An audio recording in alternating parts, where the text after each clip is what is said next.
Well, gonna make a quick video. Haven't fired this one up yet this year. I turned the Montgomery Wards off later, but it's a bit warm in here again. So, we'll fire this thing up quickly. Ugh! Lots of garbage in the way.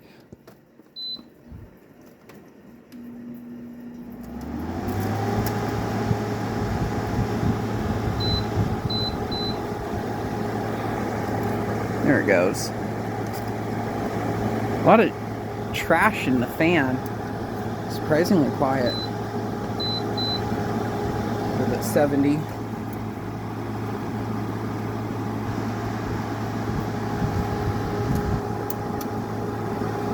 Feels pretty cold, I guess. Oh, crap. These lawnmowers and stuff here. Seems to be pretty cold now.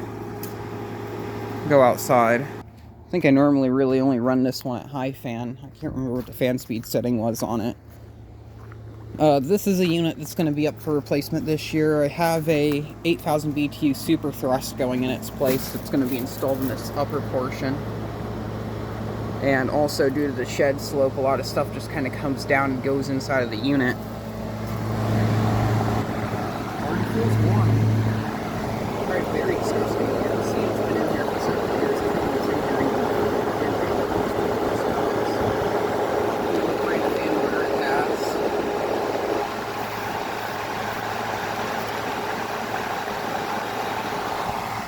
I cleaned it up real quick before installing it in here.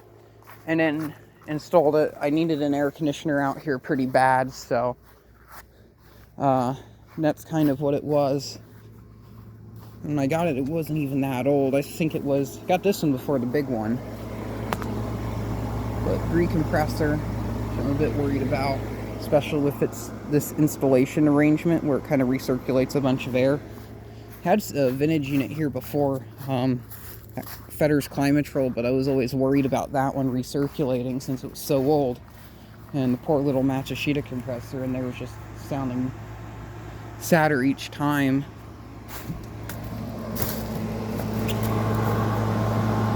This unit works really well though, despite the installation circumstances. I don't really like these units because I'm not a fan of Gree products, but it's been lasting. I've had a few control board electronic issues with it.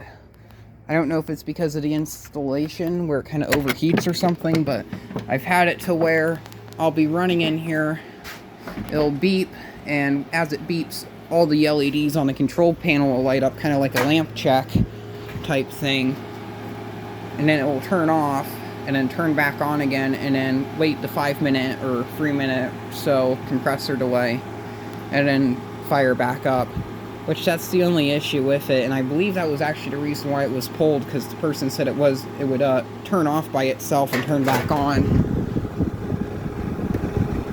Let's see what they did with the tried to kind of paint the polystyrene in there.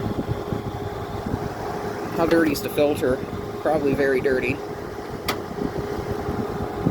Haven't cleaned a filter on this in a while.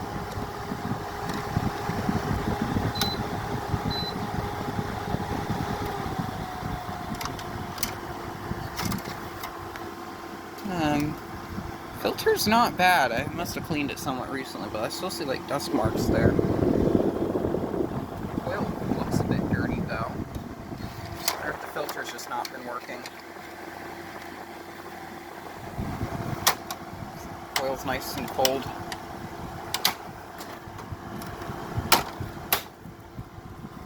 There it goes. Starting to cool off again.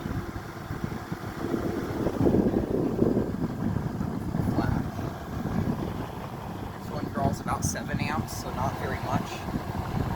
That's kind of one of the other appeals to this one, is the other unit draws the same amount of power as this one. The only difference is this one had more cooling output and the fan's a lot more powerful. I always have the vent aiming this way towards the doors. I kind of finished my insulation. I'll have to put some more insulation on those panels, but I had it set up like that because when the heat's facing this way in the afternoon, it just radiates off of these panels into the garage and it makes it crazy cold in here. I mean, not cold, warm. I just leave it pointing forward, but I do like this one because all the way across the garage, Also, the beeper on it's crazy loud, but across the garage I can feel it. Turn this fan off. Oh yeah, that feels great.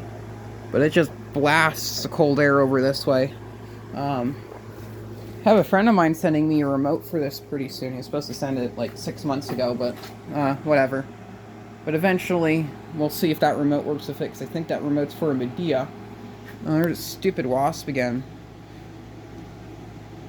Hopefully this thing dies. I don't like that in here. But yeah, it's working. Well, that's running. Let's go fire up this one up here. It's been off for a couple hours now. I don't think it's very warm up here, which it isn't, so I don't know if it'll kick on, but we'll see.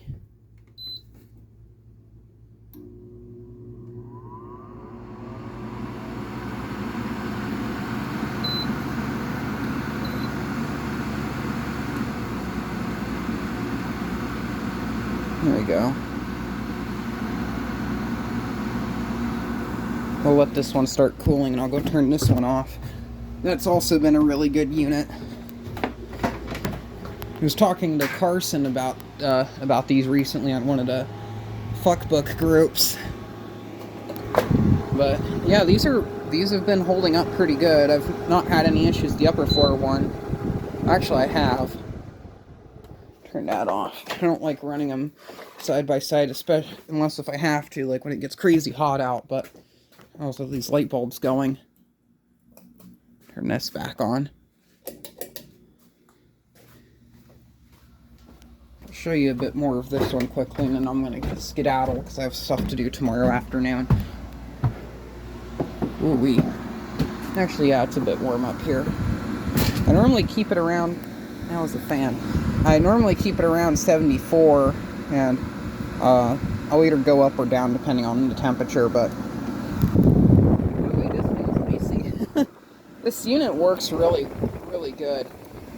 And of course I have a bag of stuff here in the way, so I can't really... I don't think I'll be able to open the filter. Cleaned the filter on this one last fall, I remember that, because it got really dirty. Filter reset light's on it again, but it looks fine.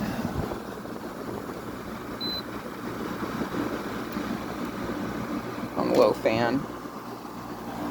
Coils look a bit dirty too, so I'll have to remove this one. I think I put a majority of hours on this machine. It's the 2019, just like the one on the lower floor. But you can see there is starting to be some rot here along the coils. I think a lot more than last year. I'll have to look back at some of the other videos of this unit. Here's the smart module for the Wi-Fi connectivity.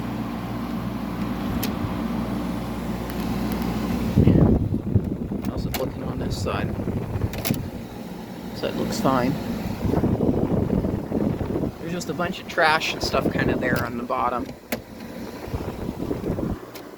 I don't really like that. Same with the inside of the grill. Like, not as much of like dust, it's just like kind of dirt. And this grill's not going back on properly.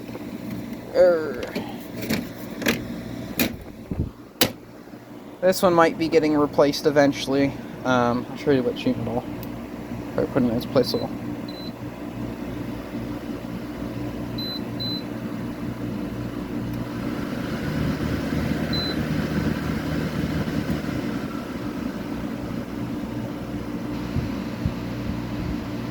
See if it satisfies or not. I always kind of move this vent around because I still haven't found out which works the best. Definitely aiming it upward seems to work good. I have that fan there, which runs in reverse and sucks air up and goes down the ceiling, but I might reverse it again. I don't know. I know running the fan in that direction seems to work the best with during the winter, but I'll try it again. This fan here I normally run in the summer, but I have that off. I've just been experimenting with different fans and fan combos. But I'll show you my idea of replacement. This, if you've been watching the channel for a long time, you might remember this large 10,000 BTU Amana. It needs a switch, of course, because they always seem to break, but I'm going to get another switch for this. And then after that, this might be going up there. That's if the case fits through the wall. I gotta go through, clean up all these coils. I gotta clean it again. I gotta dig the case and grill out, because that's all the way over here in the back. And I think I lost my knobs for it, but case and grills are right over here behind the super thrust, which that'll give me a chance to get all this shit out of here. A friend of mine wants the super thrust, so I'm gonna give that to him. And I want to work on that Smaznug, so I'll pull that Smaznug out. And I move that GM Frigidaire there, or the other super thrust. I haven't decided yet, but that's what's going on. Just made a video of this big fan here. That'll probably be it for tonight. So thank you very much for watching, and keep the breeze.